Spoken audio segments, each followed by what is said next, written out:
Sahabat YKB, kita jumpa kembali dalam program Ngulik Alkitab. Program Ngulik Alkitab ini diselenggarakan sebagai sarana media bagi kita mendalami Alkitab dan tentu saja melihat relevansinya bagi kehidupan kita sehari-hari. Pada episode kali ini kita hendak mengulik Injil Yohanes pasal 20 ayat 24 sampai 29. Injil Yohanes pasal 20 ayat 24 sampai 29 diberi judul Berbahagia Orang Yang Tidak Melihat Namun Percaya. Saya sebagai pemandu percakapan, Pendeta Santiani Manurung, mengajak sahabat boleh berinteraksi di kolom chat, kolom komentar yang sudah tersedia.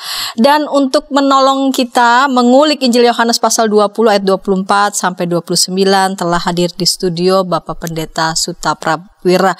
Salam jumpa Pak Pendeta, salam jumpa kembali. Salam jumpa juga, salam sejahtera bagi para pendengar Ngulik Alkitab dimanapun Anda berada. Ya, Pak Pendeta Suta Prawira kembali menolong kita untuk bersama-sama mengulik teks Alkitab, secara khusus Injil Yohanes 20 ayat 24 sampai 29 diberi judul Berbahagia Orang Yang Tidak Melihat Namun Percaya.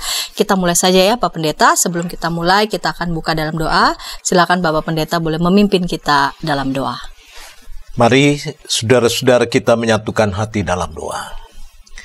Bapa Surgawi Allah yang kekal, kembali kami datang kepadamu manakala kami hendak membaca, merenungkan, dan mempercakapkan sabdamu. Sebab kami sadar siapakah kami manusia yang penuh keterbatasan, yang mampu mendalami apa yang menjadi kehendak-Mu dalam hidup kami. Bapa, kami mohon naungan kuat kuasa Roh-Mu yang kudus agar kami sekalian, baik hamba-Mu yang memberitakan firman-Mu maupun para pendengar Ngulik Alkitab dimanapun kami berada, kami ada dalam naungan kasih setia Tuhan, sehingga sebagai para pendengar kami pun dimampukan untuk memahami kehendak Tuhan jauh lebih dalam daripada kemampuan kami untuk memahaminya, dan jauh lebih jelas daripada kemampuan hamba-Mu untuk menyampaikannya. Bapa Surgawi, kami mau serahkan perenungan firman-Mu ini dalam acara Ngulik Alkitab hanya di dalam nama Tuhan Yesus Kristus, Juru Selamat dan Penebus kami yang hidup. Amin. Amin. Saya akan bacakan Injil Yohanes pasal 20 ayat 24 sampai 29. Perikop ini diberi judul Yesus menampakkan diri kepada Thomas. Thomas, salah seorang dari ke-12 murid itu yang disebut Didimus, tidak ada bersama mereka ketika Yesus datang. Jadi, kata murid-murid yang lain itu kepadanya, "Kami telah melihat Tuhan." Namun Thomas berkata kepada mereka, "Sebelum aku melihat bekas paku pada tangannya, dan sebelum aku menaruh jariku ke dalam bekas paku itu, serta menaruh tanganku ke lambungnya, sekali-kali aku tidak akan percaya." 8 hari kemudian, murid-murid Yesus berada kembali dalam rumah itu dan Thomas bersama mereka. Sementara pintu-pintu terkunci, Yesus datang dan berdiri di tengah-tengah mereka dan berkata, "Damai sejahtera bagi kamu." Kemudian ia berkata kepada Thomas, "Taruhlah jarimu di sini dan lihatlah tanganku, ulurkanlah tanganmu dan taruhlah ke lambungku. Jangan engkau tidak percaya lagi, melainkan percayalah." Thomas menjawab dia, "Ya Tuhanku dan Allahku." Kata Yesus kepadanya, "Karena engkau telah melihat aku, engkau percaya. Berbahagialah mereka yang tidak melihat, namun percaya." Ya, baik Bapak Pendeta, untuk mengawali segmen yang pertama ini, Bapak Pendeta kiranya boleh memberikan gambaran pada kita secara umum siapa Thomas yang disebutkan dan dicatat dalam Injil Yohanes pasal 20 ayat 24 ini. Oke. Baik para pendengar Ngulik Alkitab dimanapun Anda berada, kalau kita membaca kitab Injil Yohanes, kita menemukan kisah Thomas lebih banyak daripada kitab-kitab Injil yang lain. Ya. Jadi Thomas di sini adalah salah satu dari 12 murid Yesus. Di keempat kitab Injil namanya ada, tetapi kisah Thomas di kitab Injil Yohanes itu jauh lebih banyak dan lebih lengkap dibanding dengan kitab Injil yang lain. Ya. Paling tidak ada 4 kisah diceritakan, mulai dari kisah kebangkitan Lazarus sampai kisah kebangkitan Yesus. Ya. Dan oleh karena itu banyak orang mempelajari karakter Thomas dari ungkapan-ungkapannya, dari tindakan-tindakannya, lalu kemudian mempunyai paling sedikit gambaran siapakah Thomas itu. Ya. Nah, Thomas itu sendiri dalam bahasa Aram ya berasal dari kata teum. Teum itu kembar ya, kembar, anak kembar. Sering disebut Didimus ya dalam bahasa Yunani, dan Didimus juga artinya kembar ya. Jadi Thomas itu adalah anak kembar, tetapi kita tidak tahu kembarannya yang mana ya. Ada banyak spekulasi tentang kembaran Thomas, tetapi hanya sebuah spekulasi belaka bahwa yang dipanggil menjadi murid Yesus dari si kembar itu hanyalah Thomas. Nah, kembarannya siapa, lalu kemudian kehidupannya bagaimana, itu tidak diceritakan dalam Alkitab kita. Nah, nampaknya kisah tentang Thomas ini menjadi penting bagi penulis Yohanes untuk dimasukkan dalam kitab Injilnya. Ya. Mungkin penulis kitab Injil yang lain juga mengenal kisah tentang Thomas ya, tetapi mereka tidak memasukkannya oleh karena mungkin ada kerangka berpikir tersendiri dari para penulis kitab Injil. Nah, bagi penulis kitab Injil Yohanes nampaknya kisah Thomas itu kalau dimasukkan itu akan banyak menolong penulis Injil Yohanes untuk menceritakan siapa Yesus bagi para pendengarnya pada waktu itu. Nah, Injil Yohanes ini ditulis kurang lebih 50 tahun setelah peristiwa kebangkitan. Akhirnya di akhir abad pertama ya. Tahun 90 mendekati tahun 100 ya. Itu berarti bahwa mayoritas pembaca kitab Injil Yohanes itu adalah orang-orang yang lahir setelah peristiwa kebangkitan. Jadi bukan orang-orang yang sejaman dengan Yesus, bukan juga orang-orang yang sejaman dengan para saksi pertama dari peristiwa Kristus itu. Dan yang kedua, para pendengar atau para pembaca kitab Injil Yohanes adalah para pembaca yang banyak dipengaruhi oleh budaya Yunani ya. Dan banyak dipengaruhi juga oleh sebuah cara pandang yang disebut dengan Docetism ya. Jadi ada pergumulan-pergumulan di dalam gereja pertama, di mana ada beberapa pihak yang sulit memahami soal inkarnasi Yesus oleh karena faktor budaya Yunani, lalu kemudian mencoba merasionalisasi tentang siapa Yesus itu, lalu kemudian muncullah cara memandang sosok Kristus itu secara dokein ya, dokein. Jadi Yesus dipandang bukan sebagai sosok manusia. Jadi cara pandang Docetisme itu mau menyampaikan cara pandang yang memahami Yesus itu hanya kelihatan sebagai manusia ya. Ia bisa berjalan, ia bisa melakukan berbagai aktivitas, tapi oleh karena pada hakikatnya Yesus itu hanya kelihatan manusia, kalau berjalan tapaknya tidak kelihatan ya. Kalau dia berjalan di siang hari, bayangannya juga tidak kelihatan ya, sebab kelihatannya saja manusia ya. Ia tidak makan, ia tidak minum ya. Dan oleh karena itu konsekuensi dari cara pandang seperti ini, maka Yesus yang datang dalam kehidupan dalam rupa manusia itu tidak sungguh-sungguh menderita. Nah, jadi kalau kita memperhatikan di dalam tulisan-tulisan di akhir abad pertama, di awal abad kedua, ada banyak kitab-kitab Injil yang tidak masuk dalam kanon Alkitab, yang banyak dipengaruhi oleh paham tersebut. Ya, jadi Yesus dipahami tidak sungguh-sungguh manusiawi, ya, oleh karena penekanan pada Yesus yang ilahi itu begitu kuat. Ya. Nah, latar belakang ini banyak menentukan, ya. bagi penulis Injil Yohanes untuk memasukkan kisah Thomas, ya. Jadi untuk para pembaca yang kritis, untuk para pembaca yang berpikir secara falsafati, untuk para pembaca yang dipengaruhi oleh filsafat Plato tentang dunia idea, ya, yang ada di hadapan kita adalah semu belaka, yang sempurna itu ada di dunia ide. Ini banyak mempengaruhi, ya. Nah, jadi dimasukkan kisah Thomas dalam kitab Injil, paling tidak penulis kitab Injil ini mau menyampaikan untuk memahami kebangkitan Yesus yang sebenarnya dan sesungguhnya memang bukanlah perkara yang mudah. Nah, tetapi kita juga tidak boleh lalu kemudian merasionalisasi, lalu kemudian mempunyai pemahaman yang keliru. Nah, oleh karena itu dalam kitab Injil Yohanes kita akan menemukan, kalau kita pelajari begitu kuat, Injil Yohanes menekankan bahwa Yesus itu sungguh-sungguh manusia.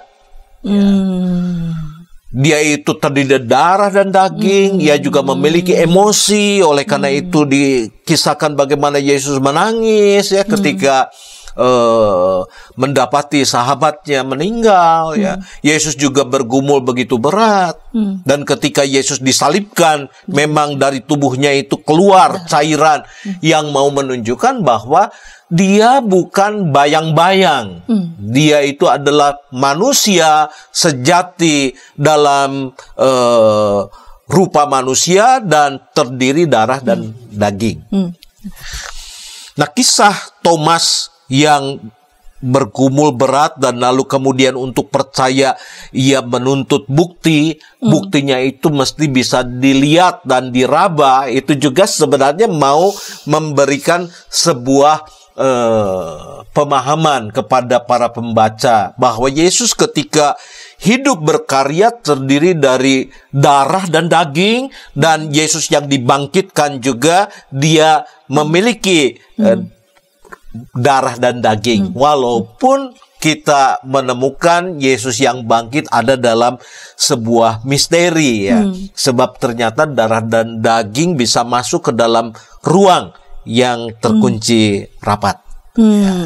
Jadi memang ini diperuntukkan untuk generasi yang memang banyak berkontak begitu, ya, dengan budaya yang, ya, latar belakang pemikiran filsafat.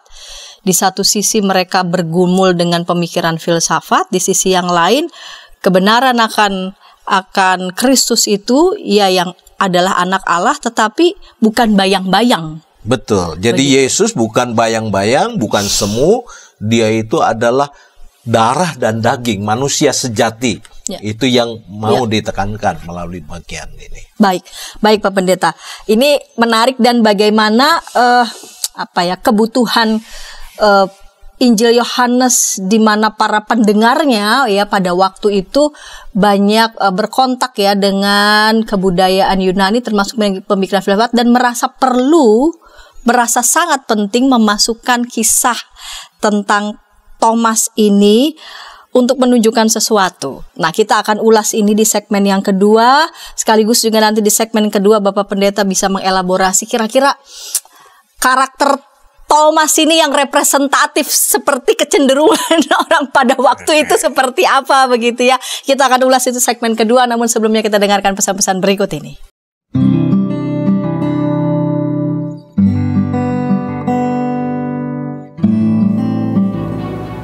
Hi folks, this is Daily Spirit for Youth, a daily devotional that helps you grow closer to God and apply His Word to your life.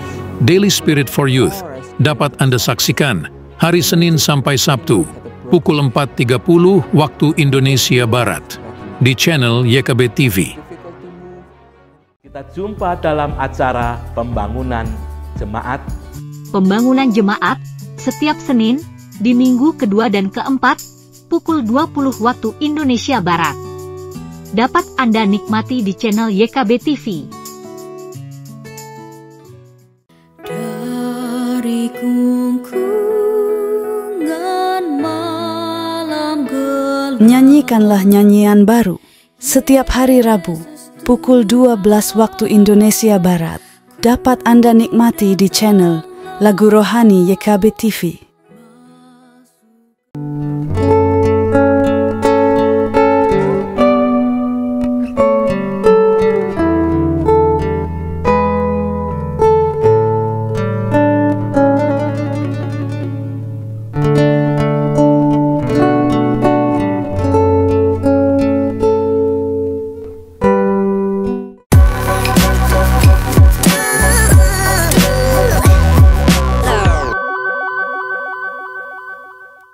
Sahabat sedang masih bersama dengan kami dalam program Ngulik Alkitab. Pada episode kali ini kita mengulik Injil Yohanes pasal 20 ayat 24 sampai 29, diberi judul Berbahagia Orang yang Tidak Melihat Namun Percaya. Kita memasuki segmen yang kedua. Sahabat, saya sebagai pemandu percakapan Pendeta Santiadi Manurung mengajak sahabat dapat berinteraksi di kolom chat, kolom komentar yang sudah tersedia dengan narasumber Bapak Pendeta Suta Prawira dari GKI Gunung Sahari. Bapak Pendeta, kita lanjut di segmen yang kedua ini. Bapak Pendeta dapat mengelaborasi kira-kira kurang lebih karakter Thomas yang mungkin representatif dengan orang generasi pada saat itu, dan bagaimana sungguh-sungguh meyakinkan peristiwa kebangkitan Tuhan dengan orang yang tipikal seperti Thomas. Siapa dia, karakternya seperti apa ya, Pak Pendeta? Jadi kalau kita mempelajari paling tidak tadi 4 peristiwa yang diceritakan oleh penulis Injil Yohanes tentang Thomas, maka kita akan menemukan Thomas adalah sosok pribadi yang teliti, sosok pribadi yang perfeksionis, sosok pribadi yang ingin memahami banyak hal secara sempurna, dan ia berusaha untuk menyiapkan diri mengikuti Yesus secara sempurna. Nah, jadi kalau dikategorikan dalam kotak-kotak tipe kepribadian, Thomas itu punya tipe melankolik ya. Nah, oleh karena dia dimasukkan tipe melankolik, oleh karena itu ketidakhadirannya bersama dengan murid-murid sering ditafsirkan oleh karena si melankolik sedang menyendiri ya.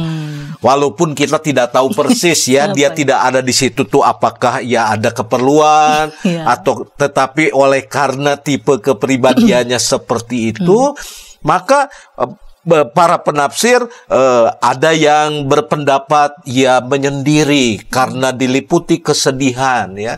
Jadi kalau seorang melankolik itu kalau sedih, sedihnya jatuh begitu dalam ya. Tetapi kalau ia memikirkan sesuatu begitu tajam.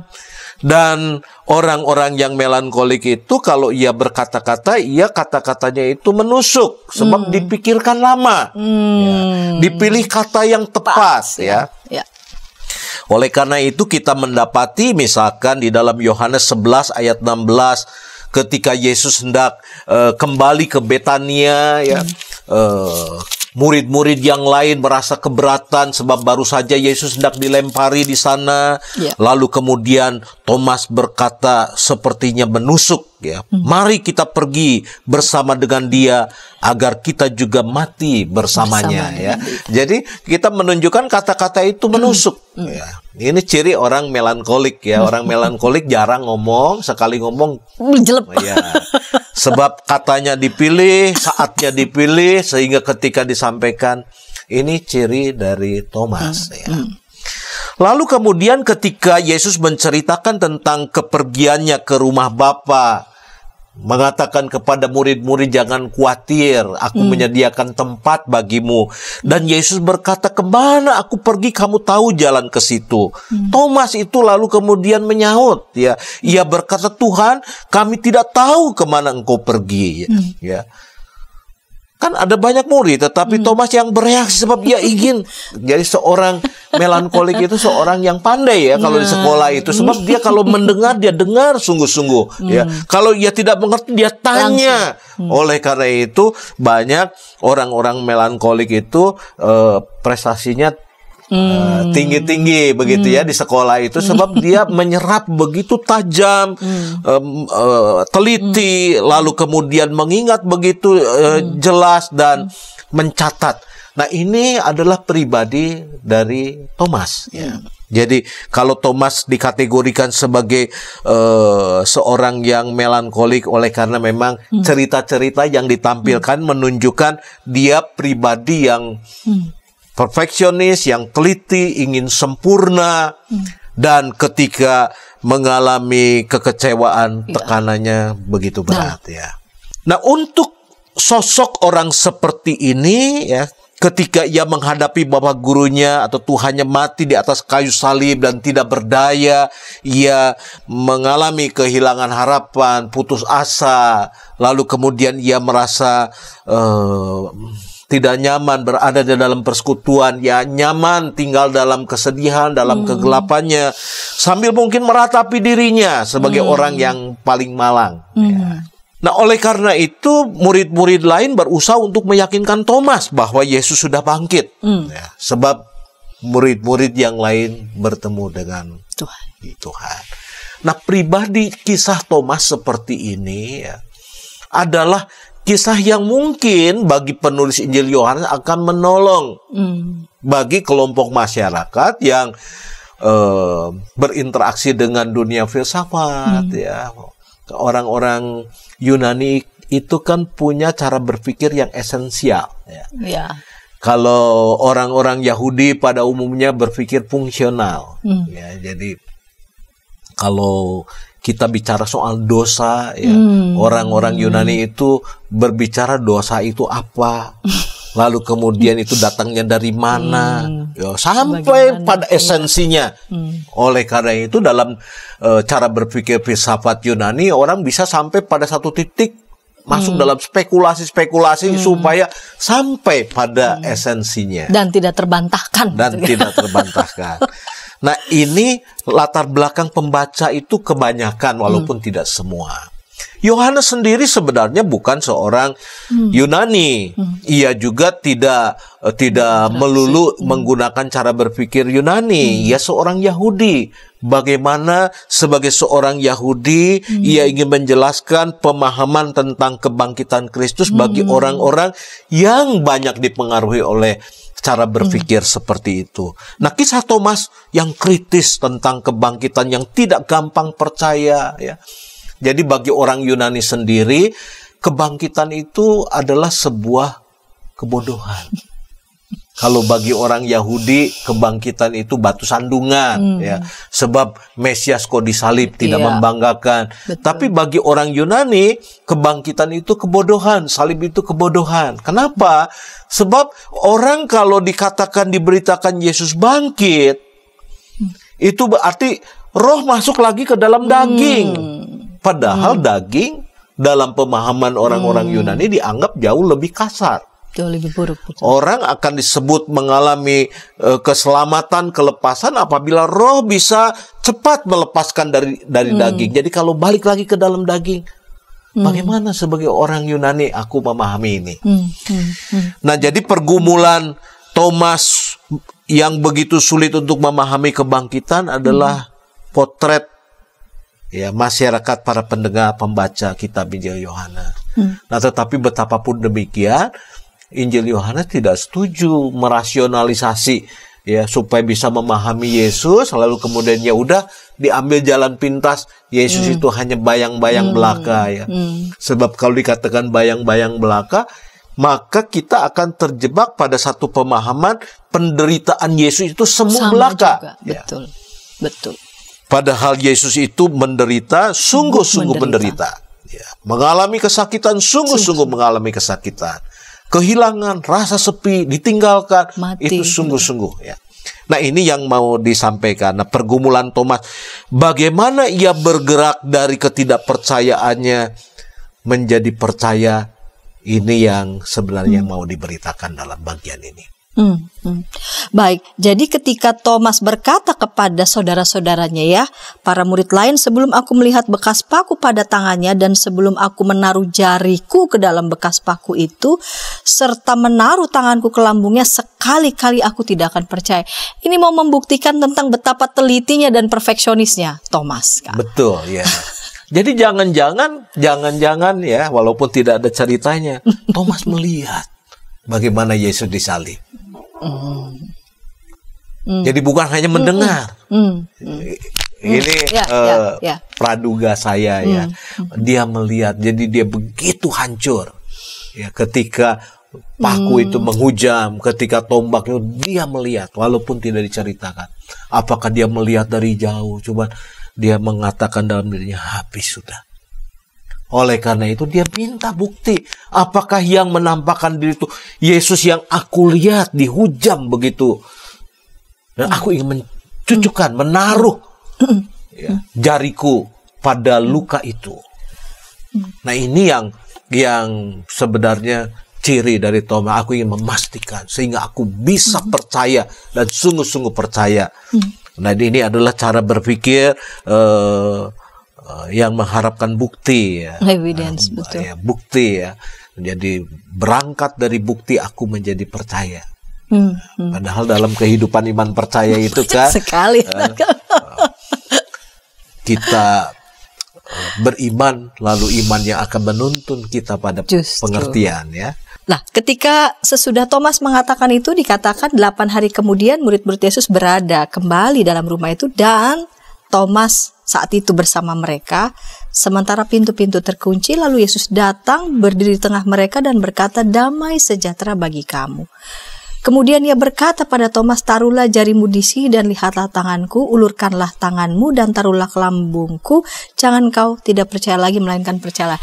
Yesus ini tahu ya karakter salah satu muridnya, yaitu Thomas, yang memang membutuhkan bukti.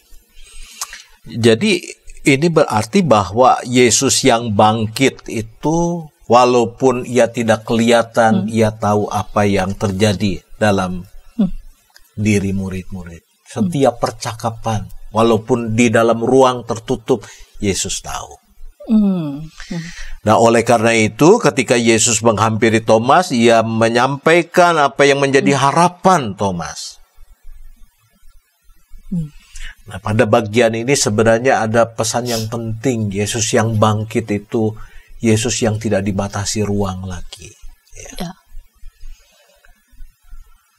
Yesus yang ditinggikan itu Yesus melingkupi seluruh dunia. Ia bisa hadir dalam waktu bersamaan dimanapun. Oleh karena itu ia tahu percakapan siapa, ia tahu rencana siapa, ia tahu bagaimana keadaan. Dia tahu secara luar biasa. Ini adalah sesuatu yang di luar nalar. Jadi kurang lebih sama seperti Google Maps ya. Google Map aja bisa menjawab pertanyaan bermiliar orang ya. Aku mau kemana dia jawab ya. Dikasih petunjuk belok kiri, belok kanan ya. Kalau mesin bisa begitu, Allah lebih dari mesin. Ya. Nah, Allah yang Yesus yang bangkit, yang dibangkitkan itu, dia tahu apa yang menjadi pergumulan. Dan Yesus berkata, taruhlah. Nah, kita tidak menemukan memang dalam pembacaan Alkitab kita bahwa Thomas itu lalu kemudian mencucukkan jarinya. Kita tidak menemukan bahwa dalam pembacaan Alkitab lalu kemudian Thomas itu memasukkan tangannya di lambung Yesus. Ya. Itu mau menunjukkan kalau kita mengalami perjumpaan, dibukakan, melihat jelas kehadiran Allah, kita tertunduk. Nah, ini adalah cara berpikir Yahudi ya. Allah itu begitu agung. Siapa yang bisa menatap wajah Allah selain tertunduk ya. Tidak ada kisah bahwa Thomas memasukkan jarinya, tidak ada kisah ia memasukkan lambungnya. Tetapi ketika ia mengalami perjumpaan, Alkitab mengatakan bagaimana Thomas itu menyatakan pengakuan iman. Kalau Yesus disebut Tuhan itu biasa, sudah beberapa kali Yesus disebut Tuhan. Kurios. Ketika Yesus membasuh kaki, Yesus mengatakan, engkau menyebut aku guru dan Tuhan. Ya, jadi sebutan kurios ada sebutan yang sudah banyak kali, tetapi sebutan bahwa Yesus adalah Allah baru keluar dari Thomas. Nah, ketika dunia Yunani sedang memperdebatkan hakikat tentang Yesus, ya. Yesus itu Allah atau setengah Allah, ya, atau manusia.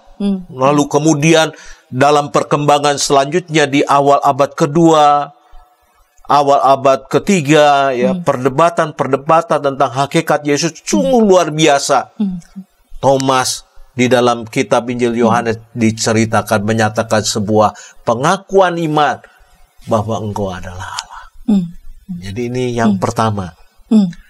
Ya, jadi murid-murid yang lain belum ada yang menyebut ini, tapi Thomas menyebut bagian ini. Nah, ini berita yang mau disampaikan kepada para pembaca generasi kedua yang berinteraksi dengan filsafat, yang dipengaruhi budaya Yunani, bagaimana mereka memahami sosok Yesus yang bangkit itu. Iya, sekalipun tidak dicatat apakah memang ia menaruh ataupun mencucuk, rasanya mungkin bukan itu poin yang paling penting, tapi pengakuan iman yang keluar dari hati yang paling dalam dari Thomas, ya Tuhanku dan Allahku, itulah poin yang paling utama. Nah, kita akan ulik di ayat selanjutnya ketika Yesus mengatakan, karena engkau telah melihat aku, engkau percaya, berbahagialah mereka yang tidak melihat namun percaya.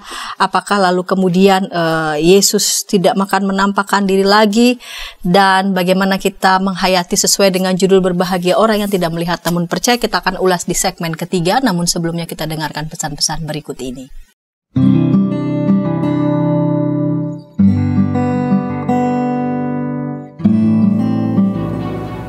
Hi folks, this is Daily Spirit for Youth, a daily devotional that helps you grow closer to God and apply His Word to your life.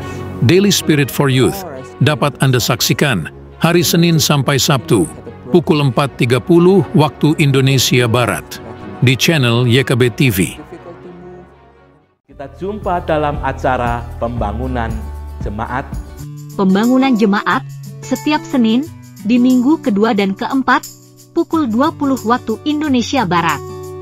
Dapat Anda nikmati di channel YKB TV. Dari gungkungan malam gelap, Nyanyikanlah nyanyian baru setiap hari Rabu pukul 12 waktu Indonesia Barat. Dapat Anda nikmati di channel Lagu Rohani YKB TV.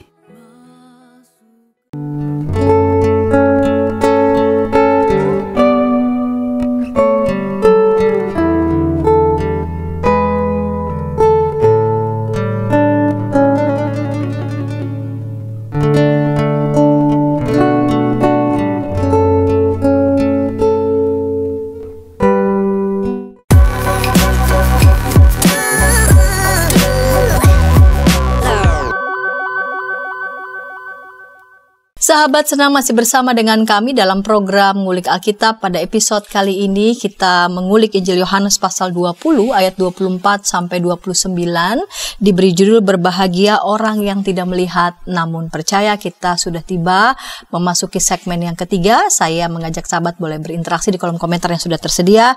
Dengan senang hati Bapak Pendeta Suta Prawira akan dengan senang merespon ataupun menjawab pertanyaan dari para sahabat. Baik Bapak Pendeta, kita lanjut nih di segmen ketiga, segmen penutup ini. Apakah lalu kemudian Yesus tidak akan menampakkan diri lagi setelah perikop ini, Pak Pendeta? Ya, jadi kalau kita melihat ya bagaimana Injil Yohanes itu mengisahkan mujizat-mujizat Tuhan Yesus, ya, bahwa tidak semua mujizat Tuhan Yesus dicatat, cuma 7 saja. Simbolik sebenarnya. Dan ia mengatakan memang masih banyak tanda mujizat lain yang dibuat Yesus di depan mata murid-muridnya yang tidak tercatat dalam kitab ini. Dan kalau kita melihat ayat 30 dan 31 itu seperti penutup. Tapi ternyata nggak jadi ditutup ya, sebab ternyata ayat 21 masih bercerita tentang penampakan Yesus ya. Ada beberapa kali perjumpaan dengan murid ya. Lalu kemudian banyak ahli kitab melakukan hipotesa ini tambahan atau ya kita tidak masuk dalam perdebatan itu ya. Cuman saya mau menyaksikan bahwa sepertinya Yohanes itu mau menambahkan peristiwa Yesus menampakkan diri itu bukan hanya ini, ada banyak. Dan kalau kita mau catat juga lebih banyak dari itu. Nah, tetapi yang menjadi persoalan itu, seseorang itu menjadi percaya itu bukan dilihat dari berapa banyaknya cerita. Berapa banyaknya ia mengalami peristiwa-peristiwa Yesus menampakkan diri. Nah, oleh karena itu, percakapan Yesus terakhir dengan Thomas ini menjadi penting ketika Yesus berkata kepada Thomas, ya, karena engkau telah melihat aku, engkau percaya. Berbahagialah mereka yang tidak melihat namun percaya. Nah, jadi tadi pertanyaan Pendeta Santi adalah, apakah dengan kalimat ini Yesus tidak akan menampakkan diri lagi, begitu? Nah, kita itu kan meyakini Allah di dalam Yesus itu adalah Allah yang berdaulat.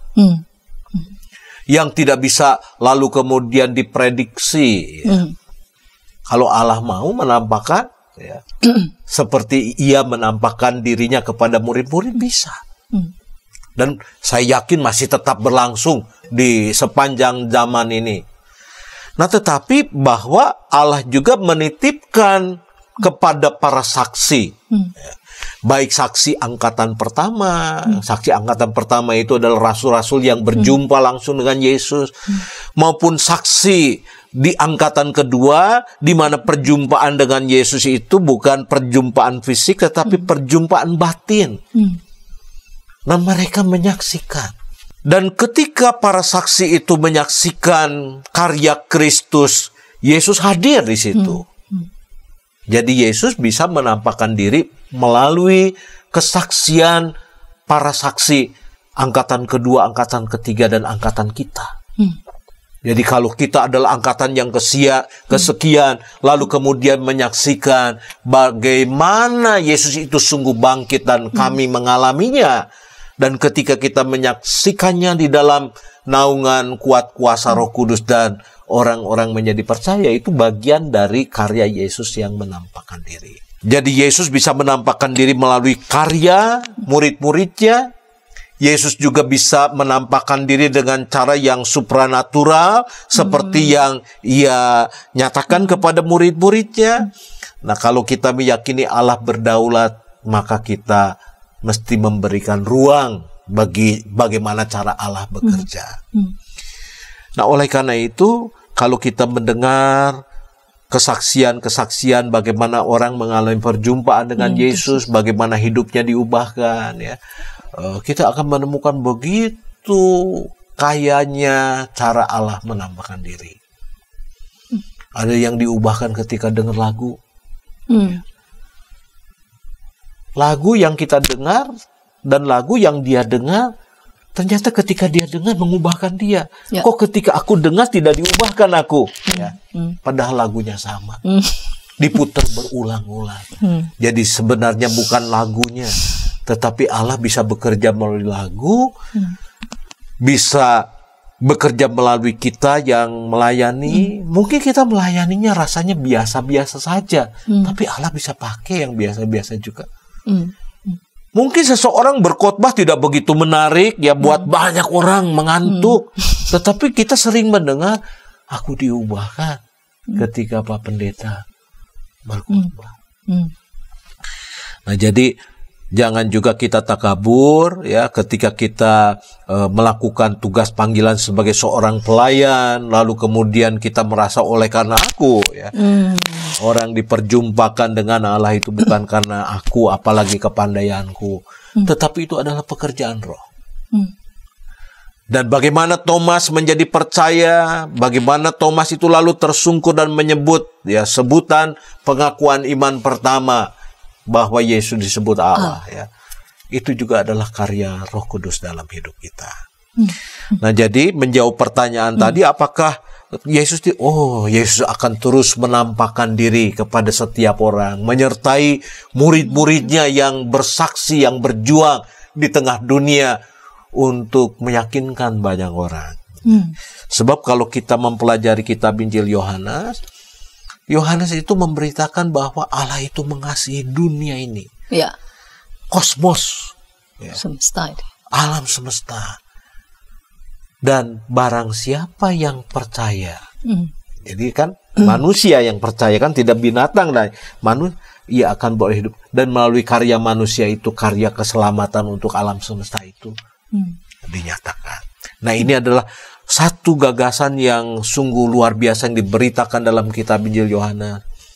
Dan murid-murid dipakai untuk turut serta dalam karya Allah menyelamatkan dunia. Dan termasuk kita, ya, saudara-saudara dan saya, dipakai menjadi alat di tangan Tuhan. Berarti pernyataan Yesus ketika mengatakan, karena engkau telah percaya, telah melihat aku, engkau percaya, berbahagialah mereka yang tidak melihat namun percaya, bukan berarti lalu kemudian untuk kita yang sekarang begitu ya, ya udah berarti kita tidak akan mungkin melihat dia, karena memang karena dia adalah yang berdaulat, maka ruang baginya untuk menyatakan diri yang memang harus kita buka seluas-luasnya, bahkan yang melampaui nalar kita sendiri. Dia bisa berjumpa lewat cara apapun, lewat metode apapun, bahkan yang tidak yang membuat kita itu terkejut gitu, unpredictable, sanggup.